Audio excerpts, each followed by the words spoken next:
Yung tubig, walang ice. Ikaw, tubig. Thank you.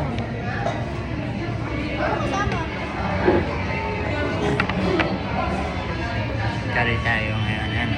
Marami na, no? Well, mababaw lang yan eh. Pero, you know, kahit paano. Yan. At saka, ano ha, medyo gulay. Oh. Look at the gulay. Right? Tama. Ayan o, marami din. Diba? For 149, it's beef kare-kare. Tapos, generous na rin yung bagong. Yan. Siguro puro beef ito eh. So, lagay natin dito para yung sauce. Tapos, ayun, daming gulay eh. Ha? Wow, that's nice. I mean, for the price, 149.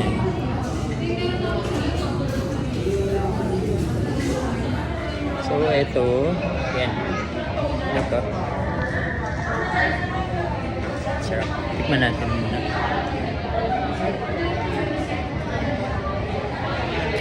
Ayos naman.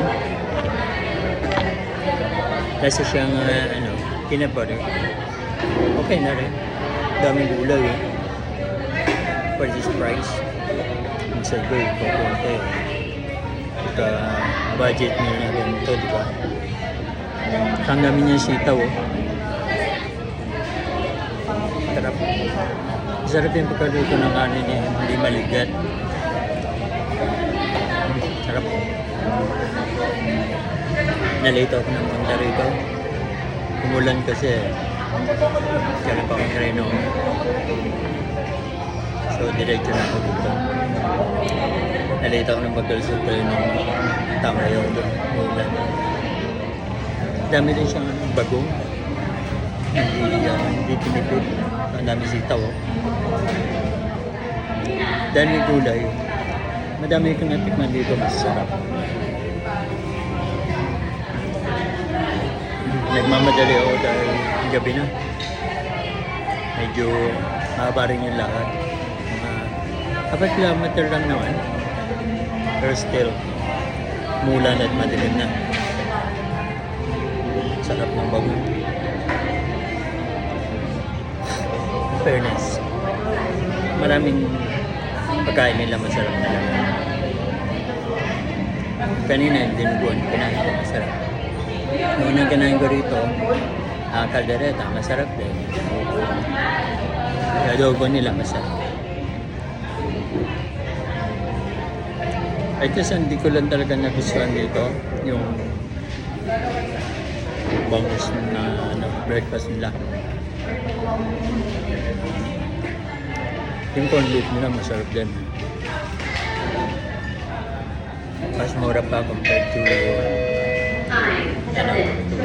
tropical.